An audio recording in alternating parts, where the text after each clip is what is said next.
பெருமாள் தனக்கு மிகவும் பிரியமான இருப்பிடத்தை பற்றி நாரதரின் கேள்விக்கு பதிலாக பத்ம புராணத்தில் 6:92, 21, 22வது ஸ்லோகத்தில் பகவான் குறிப்பிடுகையில், வைகுண்டம் அல்ல, யோகிகளின் மனங்களிலும் அல்ல, எங்கெல்லாம் என்னை பாடுகிறார்களோ அங்கேயே நான் இருப்பேன் என்று உறுதியளிக்கிறார் ஸ்ரீமன் நாராயணன். ஆழ்வார்களும் நாயன்மார்களும் இறைநாமத்தை பாடி பாடி தமிழகத்தின் ஒவ்வொரு பகுதியிலும் இறைவனை குடியமர்த்தி உள்ளனர்.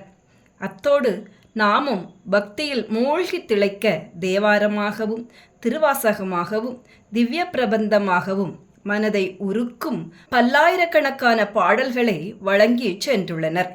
இறைவனை பாடி மகிழ்ந்து எளிதில் கண்டுணர பஜனை முறையையும் வடிவமைத்து கொடுத்துள்ளனர் நமது சமய பெரியோர்கள். வழிபாட்டிற்குரிய பூஜ்ய சுவாமி தயானந்த சரஸ்வதி அவர்களால் அறப்பணிகளுக்காக பயிற்றுவிக்கப்பட்டு சுவாமிஜியின் கீழ் பணியாற்றிய அனுபவம் பெற்ற தொண்டர்களின் அமைப்பான அறமளர்த்த நாயகி சேவை மையம் சென்னை மாநகரின் பின்தங்கிய பகுதி வாழ் மக்களிடையே சமய பழக்க வழக்கங்களை கொண்டு செல்ல மார்கழி மாதம் முழுவதும் பஜனை ஏற்பாடு செய்து வந்தோம். அறமளர்த்த நாயகி சேவை மைய தொண்டர்களின் தீவிர முயற்சியால் இந்த ஆண்டு, அதாவது 2023, 2024 இந்த ஆண்டில் 77 பகுதிகளில் மார்கழி மாதம் முழுவதும் சிறப்பாக பஜனை நடந்தது.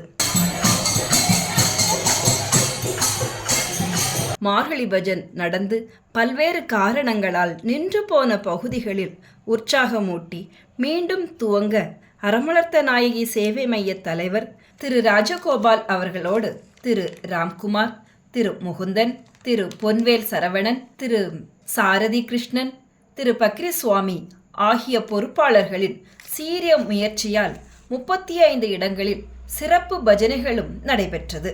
மொத்தத்தில் 112 இடங்களில் பஜனை மிக சிறப்பாக நடைபெற்றது. நமது சமயத்தை புனரெழுப்ப மேற்கொள்ளப்படும் இத்தகைய முயற்சிகளை உங்களுடன் பகிர்ந்து கொள்வதில் அறமளர்த்த நாயகி சேவை மையம் மட்டற்ற மகிழ்ச்சியடைகிறது. வணக்கம்.